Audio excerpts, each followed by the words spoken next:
Breitbart News Saturday. I'm Matt Boyle, our Washington political editor. We're broadcasting live today from the SiriusXM Broadcast Center on Capitol Hill in Washington, D.C. Our number here is 866-95-PATRIOT, 866-957-2874. Joined in studio by our deputy political editor, Amanda House.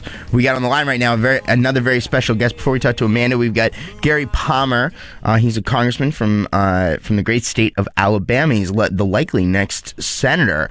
He's in the mold of Senator Jeff Sessions as Senator Sessions becomes Donald Trump's attorney general. I hope that the governor of Alabama appoints Congressman Palmer, who is of the congressional delegation the most like Senator Sessions, to the seats. Congressman, thanks for joining us here on Breitbart News Saturday.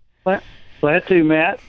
So I wanted to talk a little bit about, what it is, because, you've known Senator Sessions for years and years and years. And obviously, the media is attacking him, but I think he's going to be a fantastic attorney general. Can you tell us a little bit about your thoughts on Senator Sessions for attorney general, and kind of what we can expect out of an attorney general Sessions?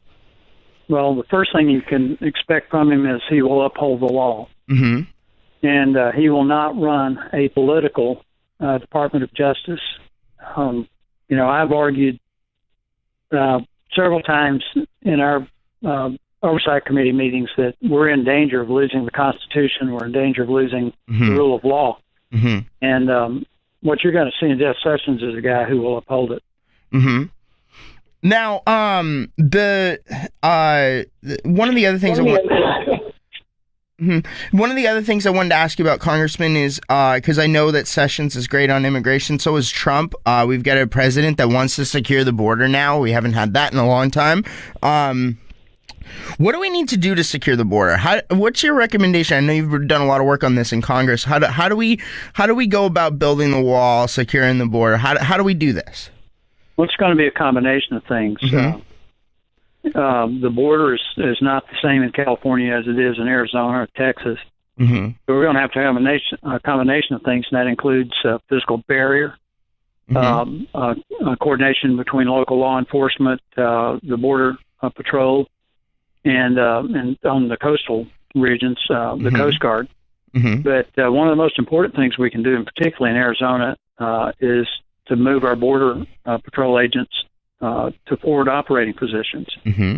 Right now, you've got a situation where we've got aerial detection, but the border patrol is stationed so far back from the border by the time they see these people staging to cross the border.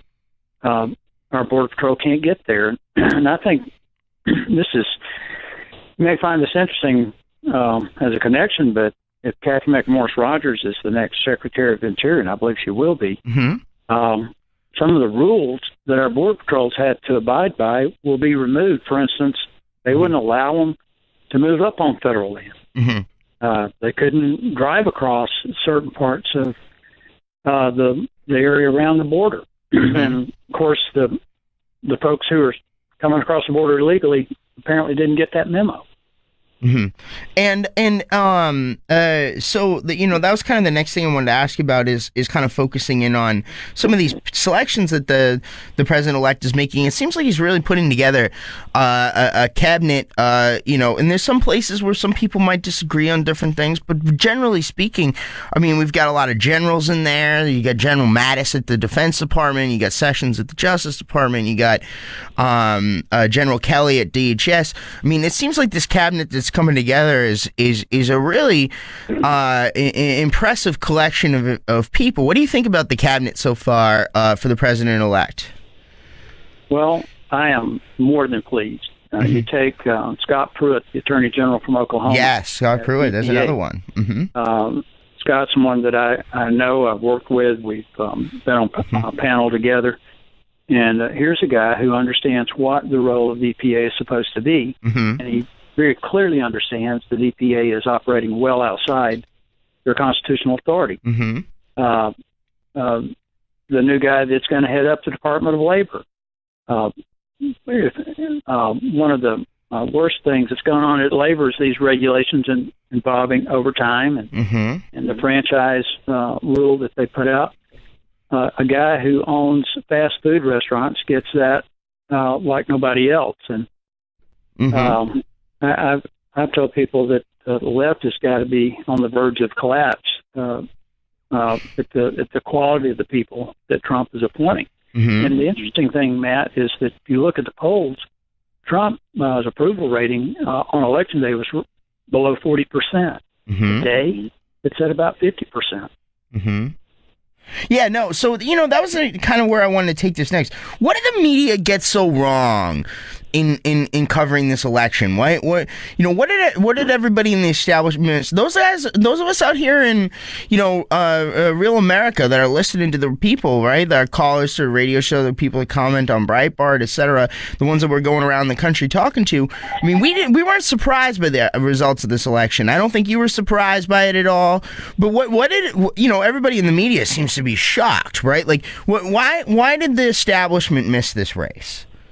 Well, not only did the media miss it, but Mm-hmm. as you just pointed out, the establishment missed it, and a lot of political figures in both parties, the leadership in both parties missed it. Mm-hmm. And I made this point last summer when Bernie Sanders was still in the race, Mm-hmm. that the biggest issue is that the politicians in both parties were more concerned about what the media inside the Beltway said about them than they were concerned about what the people outside the Beltway thought about them. Mm-hmm. And this was as much a revolt as it was an election. Mm-hmm. And what does the media have to do to reform themselves? I mean, there's been a lot of these talking heads out there talking about self-reform or whatever, and inflection, and the soul searching, I think was one of the terms the CNN guy used. What do they have to do? If the media reformed itself the way it should and replaced Mm-hmm. ideologues with journalists, Mm-hmm. you'd have to have a program to know who all the new people are. Mm-hmm. Because the vast majority, particularly the mainstream liberal media, you'd have to replace them all because they're not journalists, they're ideologues. Mm-hmm. I think we're the mainstream media here at Breitbart. They're far outside the mainstream, on the periphery of the fringe of society. But Congressman, that was the kind of shifts gears to the next thing I wanted, and the last thing I wanted to ask you about is, there's been a lot of talk about how President-elect Trump has a mandate, right? Because he won really a landslide election. He won 30 states, 306 electoral votes. No Republican's done this since 1988. That big, and so he's got a mandate walking into office. What are you hopeful that he's going to do, very aggressively what he campaigned on? Because what he campaigned on is changing a lot of things in the way things work in Washington. That's hard to do in this town. Are you hopeful that he's gonna carry through on that mandate? I am, and at the beginning of our interview here, we talked about these appointments. Mm-hmm. That's very much indicative of the fact that things are changing on the executive side. On the legislative side, obviously, we have both houses now, but in the House, I know it's changed. Mm-hmm. We had a meeting Wednesday to go over the framework of our tax reform. And as you know, I ran a think tank for 24 years before I went to Congress. Mm-hmm. It's the best that I've seen in 27 years. Mm-hmm. So, I had a meeting with the speaker on Wednesday to talk about energy policy and how that's going to impact our economy, but the geopolitics of our energy resources. And from my perspective, everything's changed. And there's a willingness among our conference in the House. I can't speak for the Senate, but I think it's true of the Senate, to come together and get some things done. And we're going to start with Obamacare, and then we're going to move to tax reform, and then I think we're going to take a very deliberate approach on regulatory reform, which is probably the single largest impediment to economic growth that we have. And then that goes back, to complete the circle here, it goes back to these people that President-elect Trump is appointing.